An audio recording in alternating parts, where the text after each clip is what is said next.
Welcome to Easy Math TV. We're going to start a series on the time value of money. And our first topic is situations involving simple interest. Simple interest is just a type of an account where all of the interest is calculated up front and it gets applied just to the initial balance, whatever the initial balance was. So if you're borrowing money, you just borrow a fixed amount and you calculate the interest on that amount that is borrowed, and then you kind of spread it out over the period of time. And then if you're saving money, then simple interest would just be, okay, you want to put $500 in, you can expect to get this amount of return at the end. So the interest is actually calculated up front. So one of the first things that we're going to do is just use Excel as a simple interest calculator. All right. So this sheet that you see in front of you is going to be used for two different purposes. One is just what you see here in rows 2 and 3, to just use it as a calculator. So I've had to skip a few columns. That's deliberate because of what we're going to be doing in the second video. In the second video, we're going to track. We're gonna ask the question: is simple interest, is that a linear pattern? The value in the account, is it linear over time? And so we're going to answer that question in the second video. But in this first video, we're just going to use it as a calculator. So if you could bear with me and use the columns that I'm suggesting here because we need the space. Anyway, so here we go. So in column A is where we're going to type our interest rate. So little r is the interest rate, and that value gets entered as a percent. So if you actually type in 6 and then percent, Excel will make that adjustment and it will understand what to do with that number as a percent. In column E, we have our capital P. Capital P is the principal or the present value of something. Think of that as either the amount that you're borrowing or the amount that you're depositing. So that's the actual amount that you're starting with, and you're going to be calculating the interest on that. So that is the principal or present value. And then in column G, we have our little t, which is time. We have to be careful about when it comes to all interest situations involving interest rates and time.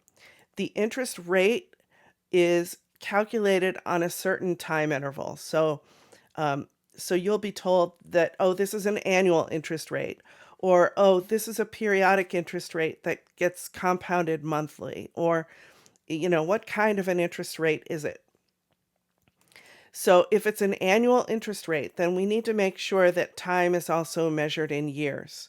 So if someone gave us time in months, we would need to clarify, okay, is the interest rate actually getting applied to that time period as a whole, or do we need to change time to years?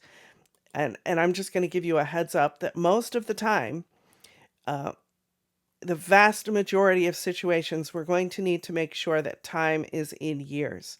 So if someone says that it's 6 months, we need to make that 6 divided by 12, or half of a year. So time has to be measured in years. And then over here we have our capital I for interest. So that's our total interest. And then capital A is the total accumulated value of the account. So those are our players, okay? Interest rate R, capital P principal, little t time in years. Capital I is the amount of interest, and capital A is the future value or the accumulated value, like basically the balance at the end for our account. So let's just really quickly answer this question here. We typed in our 6% interest rate, and we want to know how much is in the account after 10 years. So time is 10, and we're depositing $100. So you can see that I've put those numbers in, And the only other thing we need to do is calculate the amount of interest and our capital A. So let's see what those formulas look like. In column H, we have our interest is equals, just multiply those three things that we just typed in. Multiply the rate times the principal times the time. Rate times principal times time. So it's equals A3 times E3 times G3. That's telling us how much interest we're actually going to earn. In column I then, the actual balance or the future value of the account will literally just equal principal plus interest. So equals E3 plus H3, and hit enter.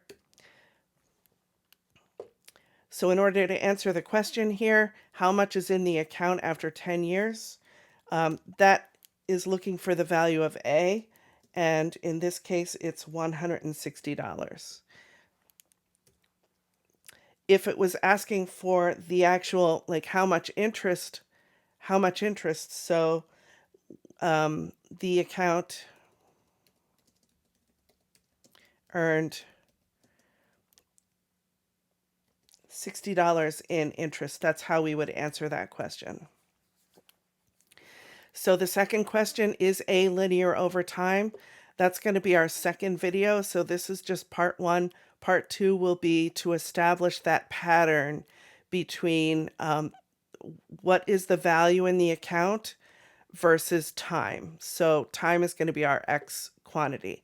Like, subscribe, comment down below, share these videos with people if you think they'll find them useful, and I'll see you in the next video.